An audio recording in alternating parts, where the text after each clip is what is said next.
Here's an exam question on a triangle.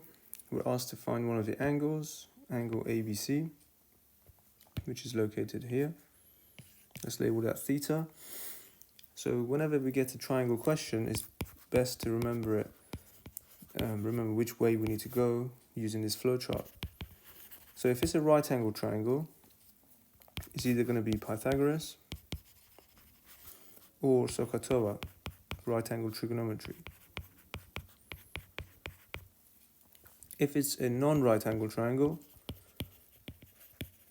then it's going to be either sine rule or cosine rule. So in this case, we haven't been given any right angles. There's no mention of any right angles. So we can't assume it's a right angle triangle. This is a non-right angle triangle. So then we either have to apply sine rule or cosine rule. To know which one to use, the best way to remember for sine rule and cosine rule is if you're given a pair of a side and the opposite angle to it, then you can use sine rule. In this question, we're not given any angles, so we can't use sine rule. There's no angle and opposite side given, so we use cosine rule. So cosine rule is, which is given in your formula booklet for EdXL, it's called exam aid. The exam aid sheets got sine rule and cosine rule, as well as half AB sine C for area of non-right angle triangles in there.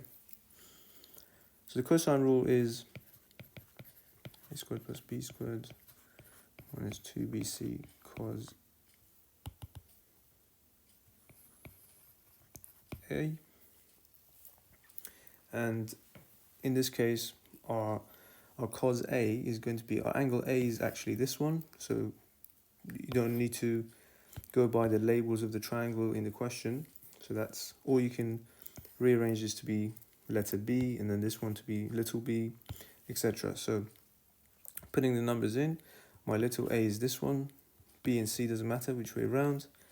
So then my angle A is going to be that one.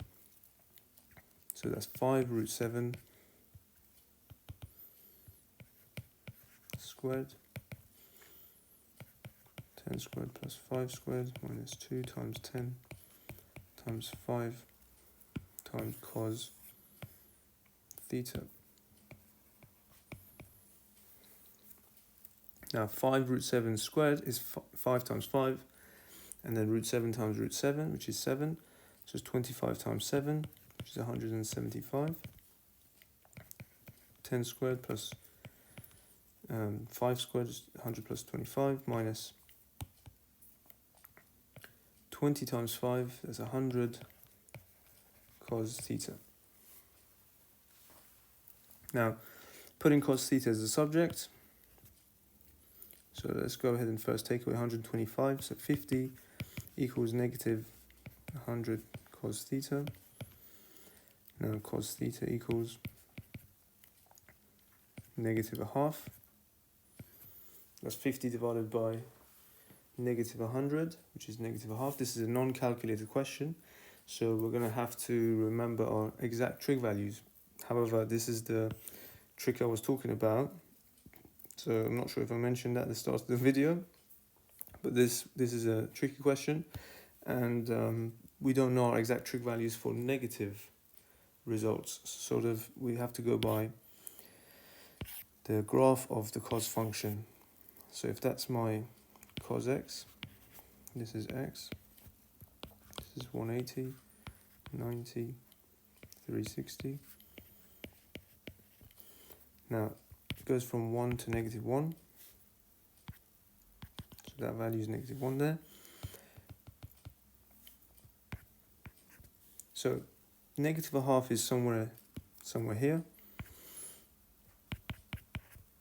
The angle that gives me negative a half is located there, so I know that already from exact trig values.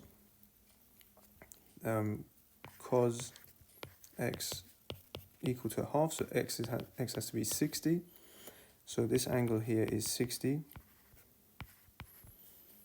That means if this is 30 away from 90, then this one must be 30 more than 90.